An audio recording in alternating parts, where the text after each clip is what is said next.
Welcome to Energetics with Kim and Veronica, where we invite you to nourish the energy of your inner why, your inner healing, magic, prosperity, your curiosity, clarity, playfulness. Welcome home. Hi. Hey, Veronica. Hey, Kim. Hey, everyone. Thank you for being here. This is Kim and Veronica with Energetics. And we're inviting you to listen brand new and fresh. Listen with a beginner's mind, whether you've been into this type of work most of your life, or maybe you showed up yesterday, you woke up yesterday, or whatever you want to call that. So yeah, just listening with a beginner mind. Sometimes, as we've mentioned before, your mind can dismiss conversation, be thinking that you've heard it before, and there's always something. There's always a nugget, a jewel of wisdom. And so when we can look at it, at a conversation with curiosity instead of dismissal, there's naturally going to be something that comes of it. And here today we're going to be talking about how everything is energy. We are on episode 3, and we've had some great conversations so far, and we've touched on this topic in the last 2 episodes, but wanted to go deeper with it today. And sometimes Kim and I think, is that too basic? But you know what? It's interesting to hear it through our lens, I think, because we have different ways of approaching the conversation. And so science has confirmed what the wise folks of the ages, the sages, have known for centuries, is that everything is energy. And in the last 20 or 30 years, what's beautiful and wonderful about the progress of science and quantum physics is that it supports it now with scientific evidence, and we're not going into the science of it today, but really looking at how this awareness, this knowledge, this wisdom can be so critical, so key, so crucial, so empowering as we look at how we lead ourselves through our lives, how we navigate our lives, and how we can start to move into the direction towards the things that we desire to experience in life. So what does it mean that everything is energy, everything has consciousness? Yeah, I love that question because, we hear it a lot. And yet when I'm looking at that chair, I'm looking at a chair, right? And so we know that the universal language is energy.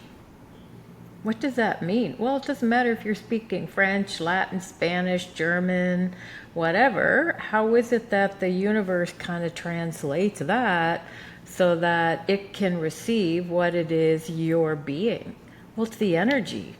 So everything is energy, and then there's the physical component of it. And the energy of things is really, really subtle. It can be so subtle, right? Whereas opposed as the physical is the solid, right? It's the dense, it's the solid, it's the actualization, the manifestation, if you will. And so yeah, the energy is really subtle. The vibe, the frequency is really subtle. And the higher and higher and higher the frequency, the even more subtle it is, right? The lighter it is, meaning it's not as dense, it's not as heavy, it's not that physical component. Neither one is good or bad, or one's not better than the other. It's just being aware that, the lighter and lighter and lighter in energy, the more subtle it is because it's lighter. It doesn't have that density. It doesn't have the gravity. Absolutely. So you look at a rock, which is very heavy and very, very dense, and then you move into plants and things, and then plants and animals and human beings, and then there is the ethereal, right? The energetic states that we can't see, that we can't touch, that we can't taste, but are still very much alive in our universe, and that we can interact with, and then there's there's light, there's the energy of emotions. Everything is energetic. and it goes from dense to, as you said, very, very light in the scale. Yeah. And for me, that's the thing about take time to stop and smell the roses that we've heard, or that I've heard most of my life, that the elders used to say, right? Because that heavy energy, that's like the school of 2x4. That will stop you in your tracks, right? That stops us in our tracks, that heavy, heavy school of 2x4 dense energy.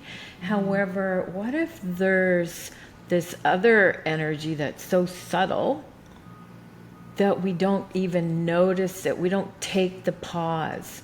We don't stop. We don't take the pause to really receive and really soak in that. The school of 2x4 stops us. It's almost like it stops us in our tracks. The subtle energies don't. So it's our self-responsibility, if you will, and our self-mastery to actually notice the things that make you go, right? Notice the things that put that Mona Lisa smile on your lips and in your heart, and take time. And this is such a practice to just simply pause and receive that moment. Take time to stop and smell the roses, because otherwise those moments, boom, the energy of those moments are so subtle that we just move through them, groove through them, and go about our life, and then boom, get hit with the school of 2x4. That can set us back for a day or two. What if we started becoming more aware and practicing to stop and pause, if you will, not stop, but pause, and really receive and soak in the energy of those good moments. Which those are very good light, moments, right? And so, because again, if that's the universal language of the universe, and the only time it seems to get our attention is when we get that 2x4 side to head, right? Yes. What if we knew that the subtle energies require us to go, oh my God, that sun feels so good on my face. Oh my God, that thing over there. Wow. And just really took a pause and a moment to really embody that and feel that and receive that and let ourselves soak in it. Kind of like what we talked about in call number 2. Letting yourself soak in that energy of gratitude when we're going to sleep at night, and rewiring our brain and being that as we're going to the grocery store. Absolutely, and knowing that the language of the universe is energy, that gives us the opportunity to communicate differently as we reconfigure our energetic wiring, our default state, which again we talked about in the last episode. We start to communicate differently. Our desires are expressed differently. Our wishes are expressed differently in a way that's received by the universe, in a way that can be configured into something that we then end up experiencing. And so, we've talked in in past lives with you and I, Kim, about how the universe often will start to speak to you, like as it communicates to you. It's like butterfly whispers.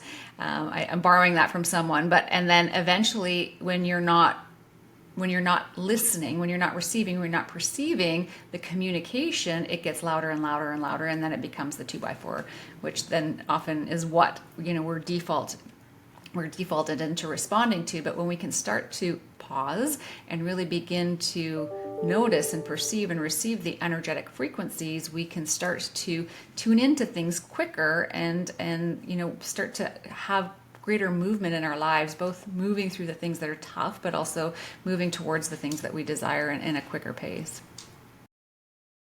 I love that. So it's like practicing a new language, the language of the universe. Yes. Absolutely. So that we can receive it, it can receive us, and we can be in communion with it. Right? Being in communion with it and speaking the language of the universe, and creating our lives from that, as opposed to life sucks, right? Yes. Yeah. Yeah, and everyone can relate to, you meet somebody and there's what you see, and then there's the vibe that you get from them, the vibe that you feel from them, or you walk into a room and there's a different vibe. I've noticed that, I grew up in a smaller city and I now live in Toronto, which is much bigger. There's a very different vibe to the city, even though I'm not seeing the whole city every time I walk around, right?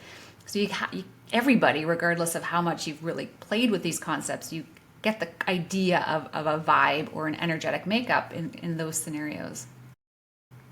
I love that. And it kind of reminds me, I mean, I was born in 1960, so it kind of reminds me of, in the hippie generation, how we would also be like, you got good vibes, man. It's a good vibe. Right? And it's the same thing. It's like, it's the same thing. It's an energy. It's a feel good. And so, yeah, vibe, it's a good vibe. What's the vibe? Right? And same kind of thing. It's just a different word for energy. But yeah, so everybody's going to experience it different and understand it different. Veronica, you have such an we both have so many, and I'm sure our listeners do too. But is now a good time for you to bring in how you used to go to work? Yeah, let me tell a story. I'm sure so many people can relate to going to their jobs that they aren't big fans of, and it sucks the life out of them. And you, when we learned these concepts, I witnessed you, lady. I loved witnessing how, because it's not about just hearing concepts, about how do you apply it in your life. And so that's where you and I are so really good together, is we both take it and apply it in our life. So would you be willing, I think this is a great time for you to share your experience of how you created your language of energetics and the vibe. Yeah, absolutely. And before I do, I'll just share the Einstein quote, because it's always helpful to see it in history. As Einstein says that everything is energy, and that's all there is to it. And he says this is not philosophy, this is physics. And so sometimes it helps our minds to have the scientific component to it as well. So when Kim and I, have been playing together for 20 years ish, we've mentioned in prior episodes, and we, were in a program together at one point where we were really going deep in these concepts. And I was looking at, I've mentioned that I work in the corporate world, and at that time I was working in an environment that felt very toxic. I was a senior leader of a team where people were very unhappy. We were going through a lot of changes in the organization, and people were just very disgruntled and not getting along with each other. And it felt very toxic. And I felt that extra pressure as being a leader of the team, of like having to, feeling almost like I was responsible for having to fix it, if you will. And there were no tools or techniques or strategies that could really help me eliminate that toxicity quickly. So I started to look at my energetic configuration, if you will, how I was waking up in the morning, how I was energetically carrying myself, thinking about going into the office. And I was, I noticed when I started to really reflect on, well, what is my energetic configuration as I'm waking up and getting ready for work and going into the office. There was a lot of regret, resentment. There was a lot of almost like just wishing I didn't have to go in and deal with it, feeling maybe some blame towards others about how they were behaving. And so when you think about, if I'm walking into that situation configured that way, if I'm wired that way, if I'm already have that energetic vibe of all of that, what is that contributing to that environment? And so I really challenged myself to kind of change the energy that was playing within me around how I was entering the situation. So I started to think about waking up in the morning and really looking at, what would it feel like? What would it feel like to be getting ready for work and feeling maybe just a little bit like, not even like overly excited, but maybe I'm just not feeling the dread. What would it feel like to walk into the office and it's like, there's like a sigh of relief instead of that constrictive, toxic feeling? What would it feel like for people to just be smiling instead of like grumpy and disgruntled? And, it took me practicing that regularly. It wasn't a long time, but it was every day. Like I really challenged myself to do that every day, to just rewire myself, rewire how I was entering into that situation. And I would really imagine what my environment would look like if it was like that. And there was a point in time where things just changed, and it wasn't anything I did, anything that anybody did, anything the company did, but the energetic vibe of the team just changed. And some people left, and there were changes in the organization. And, there were those external factors that did change. But really, I got to a place where I was coming in and just was happy to be there. And the people I was working with were happy to be there. And it was like, all of a sudden, I remember one day sitting back thinking, oh my gosh, like this worked.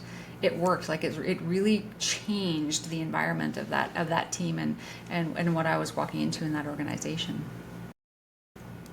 I love that. Yeah, because you were showing up different. Yes. Right? Exactly. And you weren't doing just the verbal diarrhea of, what would it be like if everyone, like you were actually, if I remember, and I'm pretty sure I do, because I got to witness you through this, and it was pure magic. It was pure magic. It was evidence, right? And so, yeah, you weren't just, doing the verbal diarrhea of wouldn't it be nice if I walked in and people were smiling. You actually got into the energy, the vibe of that. So like, oh my God, what might that feel like? And let your imagination feel it. Because, and you didn't go to the extreme, as you said, to, oh my God, it's just the best place to work ever. Because from where you were showing up from the place of, ugh, to even get the energy of, oh, it's the best place ever, would have been too far of a stretch. So you just went that little step. Okay, wouldn't it be nice if people were smiling? Mm-hmm. Wouldn't it be nice if, so just that little, you didn't go from one extreme to the other, because sometimes that can be such a stretch that we can't even imagine what it would feel like. And if we can't get in the energy, the vibe, the vibration of it, then we're not doing that language of the universe, which again, the language of the universe being energy. It's not about wouldn't it be nice if life was amazing. It's about being the vibe of that. Now you're speaking the language of the universe instead of the verbal diarrhea, right? And the thing is, maybe it didn't happen the first day you walked in the door. Maybe it didn't happen the second day, but it happened. Yes. So the consistency, right? And that's the tough consistency. That's the tough part, is when you don't see it yet changing in your outer reality, but to stay committed to that inner rewiring, I'm calling it. But that's the tough part. When you start seeing things change, then it's a little bit easier to keep going. But Yeah. you almost want to just test it for yourself, right? It is a Yeah. And I think for you though, you showing up different. That very first day, you must have noticed a different energy of how you were being with what the toxicness was. Would that be true? Yes, in terms of how I was being, for sure. It just took some time for the outer reality to reflect the inner reality. And so right? would you say it didn't impact you as much when you showed up showing up in a different vibration yourself, like a different vibe, instead of the contraction and the, oh my God, I hate this place? I don't think you ever said I hate this place. Well, I'm not aware that you're just not that person. But yeah, like you, instead of walking in all contracted and you walked in with the curiosity of what else was there, right? What else was possible? The field of possibilities. Yes. And you and I have talked in the past about, the different stages of manifestation. And the first stage, that in my experience, is that you start to feel better, right? So it's maybe your outer reality hasn't changed, but you start to feel better. And a lot of clients that we've worked with in the past are like, that's where they stop, because it's like, okay, yeah, I feel better, but I haven't seen anything change in the outer reality, so it's not working. When it's like, actually, that's the sign that it is. It's like, it's the first stage. And so yeah, you choose to reconfigure, then you start to feel better. It's like, ooh, like that is an indication that it's on its way. The particles are realigning themselves. Yeah, exactly. And that can take time, people. And yeah, you just said something and I was like, ooh, what was that? Yeah, and so as you were changing your vibe and you were becoming more happy and more curious, even though it wasn't showing up in your, I don't think, if I remember, it didn't take long before I think a couple people smiled when you came in the morning. I don't even know if that was a week for you. I think it was pretty Remember, but quick yeah. for you. 100%. But because when we're being that vibration of even a little tiny bit happier or a little bit tinier curiosity, again, it's the language of the universe. And so more of that can show up. But when we're playing in, oh, I hate this job, I hate this, I hate that, my people are blah, bathrooms are dirty, and I hate the pen. Ha, had to throw that in. Then that's the language that we're speaking to the universe. And it's true, the universe has our back. Then that's what we're going to get more of, because that's a frequency that we're playing in. That's the vibe. That's the energy. That's how we're showing up. And the universe will match that. Right? And so as you became even a little bit more happy and a little bit more curious, that kind of speaking that language to the universe was like, okay, cool, let's give her more of this. This is what she's a match for. Okay, let's give her more of that. And then and for some people, it can, some particular things can manifest and actualize quick, and other things, it might take a while, right? And that's the thing, is just going with, you know what, regardless of whether I'm seeing it, knock on wood, in my physical reality, I do feel better. I Yes. feel a little lighter. And so maybe that, even that is a change. So isn't feeling good better than feeling not good? Right? And so even if that's what it is for us, right? But yeah, you're right. A lot of people will give up. And yeah, we have had clients, because Veronica and I, we've done clients where we work together with the client. And you're right. People are like, yeah, well, I'm feeling better, but it's not showing up in my outer world yet. And it's like, okay, you're feeling better. That's awesome. How does it feel to feel better? Right? But they want to see it in their life right away. And so the consistency piece and understanding that, yeah, the universe does have our back. And it does take some timing to tweak that molecule over there and rearrange things, because we're playing different. Yeah. Right? It's like a rerouting of sort. Yeah, exactly. And sometimes it's quick and sometimes it takes longer, but it's about sticking to it. And in our mind, and we talked about this in prior episodes too, like our mind does this thing where it's like, yeah, but it's not here yet. And it really stops us to, maybe protect us from the disappointment. It's in survival mode, and let's protect her because we want to make sure she's not disappointed. So the mind goes into yeah, but, and argues for the limitation, right? Argues that it's not happening. But if you can kind of override that and stick with the consistency of the energetic play, things shift and change in the way that they're meant to for you. Yeah, I love that. And yeah, and I mean, what do you get to lose other than our own judgments and limitations? Exactly. Right? Exactly, Or yeah. we can look at where it's not working and, keep functioning from that as well. And it's Yeah. not a wrongness or anything like that. It's like, okay, what if I was to continue no matter what? No matter what. No matter what. And that's the thing of no matter what, Yes. right? That's where the warrior comes in. Yeah, exactly. That inner resilience. Yeah. Yeah. Cool. Beautiful. It's kind of like, it reminds me of, when we're going for energy healing sessions, whether it's Reiki or doing our own EFT, our own anything, Tai Chi, Qigong, dance, movement, whatever it is, meditation, prayer.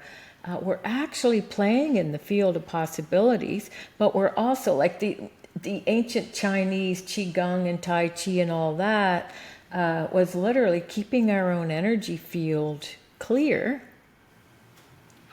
so that we could work with the universe the energy itself before it actualizes into the physical body or the physical whatever. And so as we play in the more subtle energies, again, the energies of the universe, which is what Tai Chi and Qigong is all about, and Reiki, we're playing in that energetic field so that things don't get stuck in the physical. Because once they're in the physical, we're not in the subtle energies anymore, right? We can still play with it in the subtle energies. But yeah, so it's playing in the energetics of, in the vibration of, as a way to create. I love that. Yeah. And prevention as well, right? The prevention as well. And that's why they did Qigong and Tai Chi. That's why they still do Qigong and Tai Chi. And it's not about going for a session when you're sick and in pain. It's that too. But what about prevention? Why not? Right.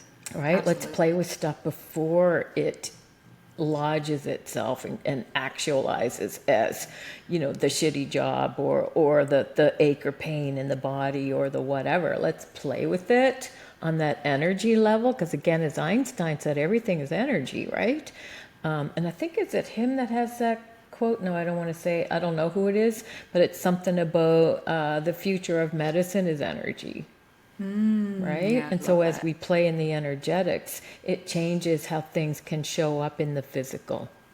And that means our bodies, our jobs, our bank accounts, our lives, our relationships.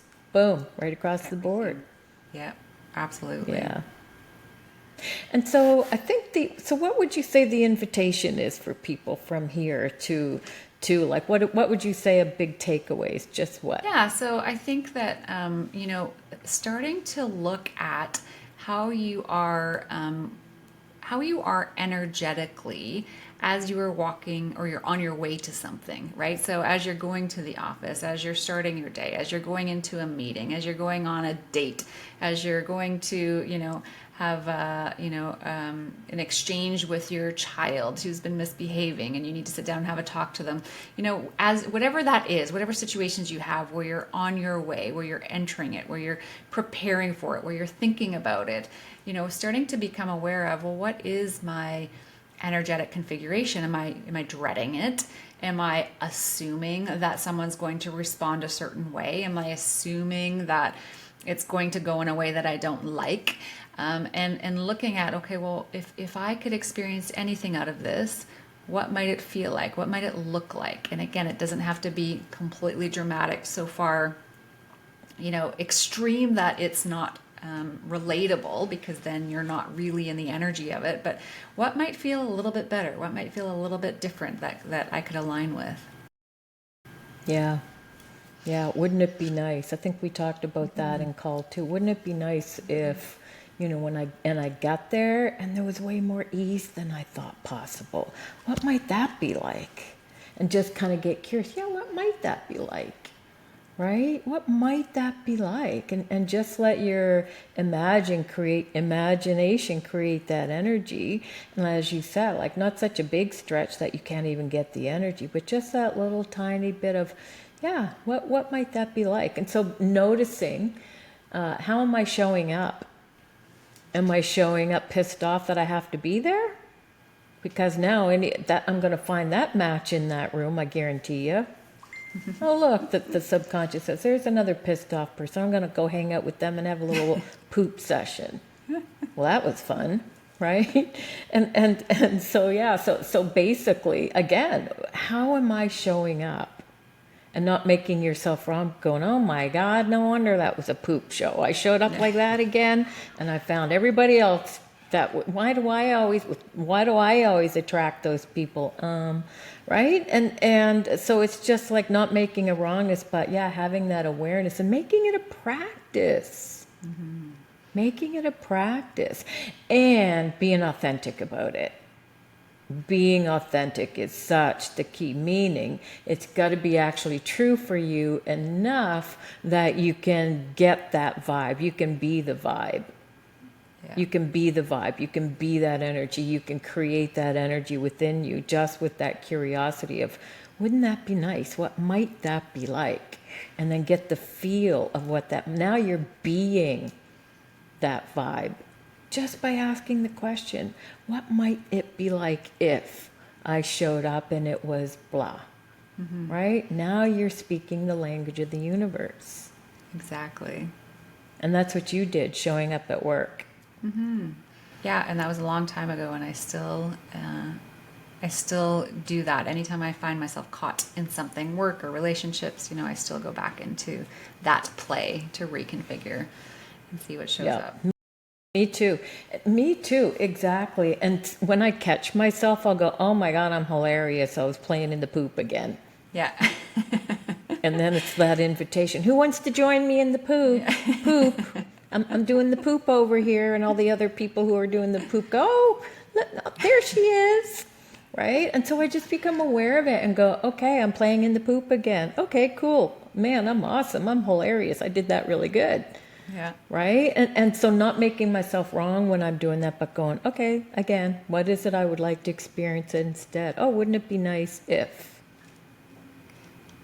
It's subtle and it's simple, but it's life-changing. It is such a game changer. As we talked in the last call, it's about when you're going to sleep at night. Are you going to sleep on worry, fret, and fear?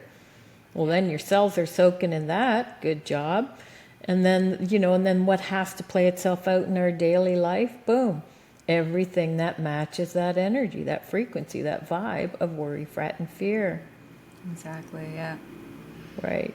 So that's your takeaway. Yay! Thank you for participating with us. We love you, and we'll see you on the next episode. See you next time.